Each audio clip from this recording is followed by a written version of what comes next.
let's make a chat application where we can connect with users, talk back and forth. Because another big thing about P is the fact that it has a really cool thing called client sync, which allows you to, in real time, of course, talk to other people connected to the server. And actually, you just get access to this P variable, which is how you do anything with the P framework. You can the modules folder is actually what customizes the P variable, but again, that's out of the scope. So let's go ahead and go back to our view, and we will keep this. Let's make a form. Now this time we're going to call a JavaScript function because link does not allow us to send data to the controller, and on another note, it does not work in forms yet. Um, so we're going to call a function that is doSubmit. Call that whatever you want. We're going to implement that later on. And that's just going to look at our input and send it to the controller the manual, non-shorthand way. So let's have two text boxes.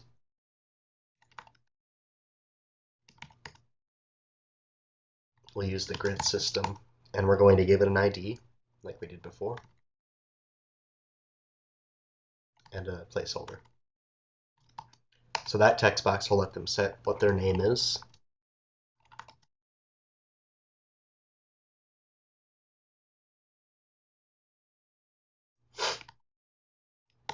This one will let them type a message. And then finally we'll have a submit button.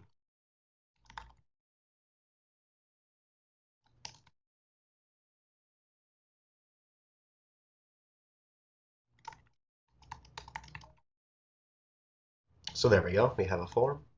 And we'll make another row.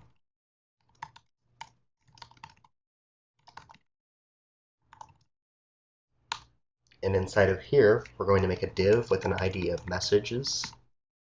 We'll just give it a border, some padding, make it look semi-decent. Okay, and that's all we need for that. So now let's go ahead and make our script at the bottom of the page.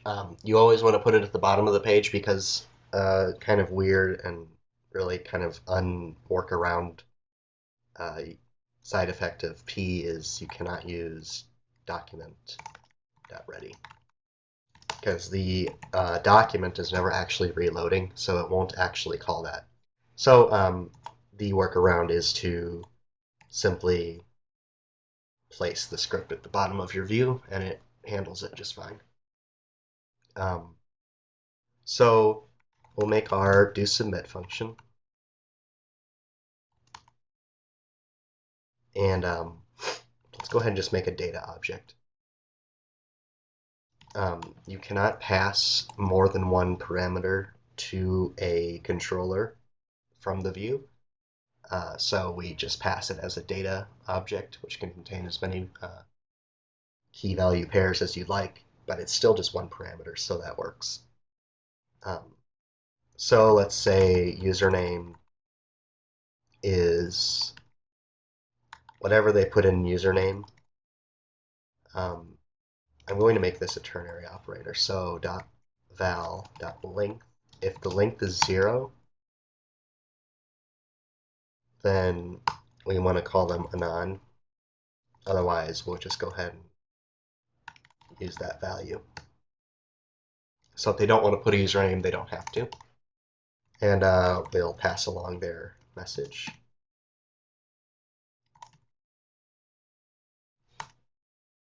And at the top of this function, let's just make sure message has a value. And if it doesn't, so if the length is 0, we'll just return. So don't do anything if there's no message. Otherwise, we'll go ahead and clear the message. Oops, and don't want to mute my computer. So we'll clear whatever they entered into the message field.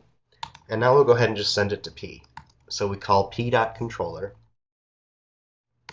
We're going to just send it to the index controller, and we're going to trigger the send message action. And we're going to pass the parameter data to it. Okay. So now we'll go to our index controller. We will get rid of this. And we're now going to have the, and I always try to copy and paste, it just prevents a lot of issues. So the send message function, which is going to accept the data parameter. So now what we're going to do is kind of a weird way to do this, but we're going to call another action on every connected client, their index controller. And so we'll go ahead and do that first. The action is going to be this .display message, and it's also going to accept data. And so what this is going to do is select the message div that we created earlier, and it's going to prepend. And let's go ahead and use a snippet. A snippet is basically a view, but instead of putting it inside of an element or just replacing the entire contents of the page with it, it just returns the rendered contents. And that's another way to keep content like HTML separate from the controller. So we'll call it a message snippet, and we'll go ahead and just pass in data to that. So, and in our send message, we're going to use p.clients, which is a list of every connected client to the server. We're going to loop through them. And so what clients is it's an array of every p instance for the connected users. So client is actually just going to be the client's version of p. And this will also catch ours. So we're just going to loop through us, do the same thing. And we're going to call client.controller index. And then because we're on Node.js server side now, we can just call it like normal. And we'll go ahead and pass in data. Okay, so that should be it. Now we need to just create our message snippet view that just goes in the views folder like any view. An important thing to notice is when we're calling render or snippet or anything that has to do with views, you don't have to put .ejs. In fact, if you do at this point in time, it will crash the server because it automatically assumes the .ejs. So our message snippet is just going to be a div, and we'll have a bolded version of their name. And let's look back at the view. Yeah. So through all of this, we're just using this data object. So we're just going to print the username. That's what this does. We're going to say they said. We'll put a break. And then we will echo their message. So there you have it. That's our message snippet, and it will be repeated for every message that someone sends. Okay, so let's go ahead and once again restart our P server. And you'll actually notice that because we did that fast enough, this just automatically refreshed because it's a constant connection. So it reconnected, downloaded the new view, and there we have it. Let's go ahead and just fix this view really quick.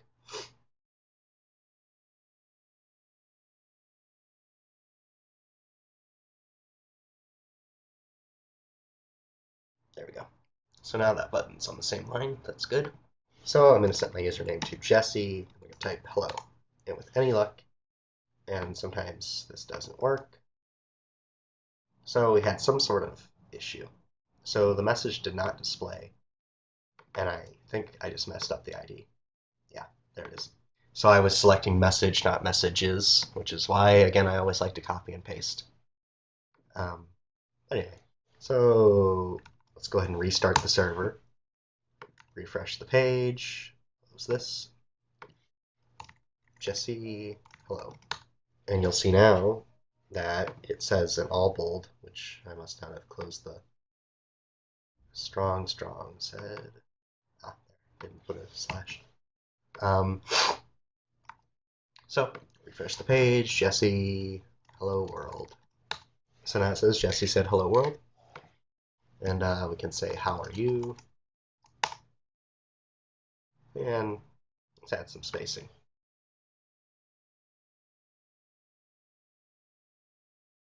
So if I know how this works right, I think if we just say, hey, you'll notice it automatically reloaded that view. So that's kind of nice. We'll just get rid of one of those and see what that does. Yeah, there we go. I like that. All right. So we can send messages. We can change our name. And if I go ahead and just open another instance, move it over here. Um, so I'm trying to get these windows to where I think you can see them once I crop this video. Oh well, this interface kind of messed up, but that's all right. So we will make this username Jesse, and I'll make this one Bob. And now Bob can say, what's up? You'll see it shows up on Bob's. Bob doesn't get the rest of the chat log because we'd obviously have to send that to him. And that would involve actually saving the messages, which we aren't doing.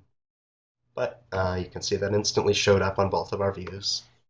And I can say not much, you. And you see we have very fast live time chat. And not that hard to do. So there you have it. I hope you enjoyed this tutorial. I hope it wasn't too long for you guys. And I'm going to post a link to the Bitbucket repo. Like I said, this is in still heavy development. I'm hoping for a semi-stable release sometime in January. But I'd love if you guys just check it out. If you want to contribute, that'd be great. Just get in touch with me through Bitbucket or whatever. I'll post that link in the description. And thank you for watching, guys, and have a nice day.